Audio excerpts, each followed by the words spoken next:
മലപ്പുറം ജില്ലയെക്കുറിച്ചുള്ള രൂപീകരണ ചർച്ച നടക്കുന്ന സമയത്ത് ജനസംഘവും ഇന്നത്തെ BJP-യുടെ അന്നത്തെ രൂപമായ ജനസംഘവും കോൺഗ്രസും മറുവശത്ത്. എന്താ മറുവശത്ത് വരാനുള്ള കാരണം? അന്ന് മലപ്പുറം ജില്ലാ രൂപീകരണ വിരുദ്ധ സമിതി രൂപീകരിച്ചുകൊണ്ടാണ് വരുന്നത്. അന്ന് ആര്യാടൻ മുഹമ്മദാണ് അതിന് നേതൃത്വം നൽകുന്നത്. അന്ന് സത്യാഗ്രഹം അനുഷ്ഠിക്കുന്നത്. അന്ന് എന്താ പറഞ്ഞത്? ഇവിടെ കുട്ടി പാകിസ്ഥാൻ എന്നൊരു മുദ്രാവാക്യം വിളി കേൾക്കുന്നത് അന്നാ. മിനി പാകിസ്ഥാൻ എന്നുള്ള മുദ്രാവാക്യം വിളി കേൾക്കുന്നത് അവിടെയാ.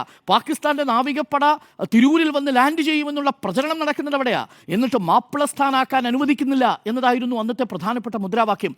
അന്ന് ജനസംഘിനോടൊപ്പം കോൺഗ്രസ് മലപ്പുറം രൂപീകരണത്തെ നഖശികാന്തം എതിർത്തു. പക്ഷേ അത് പാസ്സാവാതെ പോയി. കാരണം എന്താ?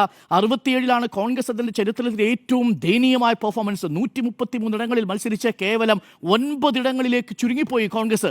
അന്ന് കെ കരുണാകരനാണ് നിയമസഭയിൽ കോൺഗ്രസിന്റെ നേതാവ്. അങ്ങനെ മലപ്പുറം രൂപീകരണത്തെ എതിർത്തിട്ടും EMS മന്ത്രിസഭയിൽ സപ്തകക്ഷി മുന്നണിയിൽ ലീഗും CPM-ഉം CPM ഒക്കെ ഉൾപ്പെട്ട ആ മുന്നണിയാണ് മലപ്പുറം രൂപീകരണം സാധ്യമാക്കുന്നത്. ആരുടെ എതിർപ്പ് വകവയ്ക്കാതെ? കോൺഗ്രസിന്റെയും ജനസംഘത്തിന്റെയും എതിർപ്പ് വകവയ്ക്കാതെ. ഇത് ചരിത്രത്തിലുണ്ടേ. അപ്പം മലപ്പുറത്തെ അപമാനിക്കുന്നു എന്ന് പറയുന്നവർ മലപ്പുറം ജില്ലയുടെ രൂപീകരണത്തെ എതിർത്ത പാർട്ടിയാണിതെന്നുള്ളത് ചരിത്രത്തെ കൊണ്ട് ഓർമ്മിപ്പിക്കുകയല്ലേ? ഇന്ന് ആ പരാമർശം ഉണ്ടെങ്കിൽ നമ്മൾ ഈ ചരിത്രം ഓർമ്മിപ്പിക്കുമോ?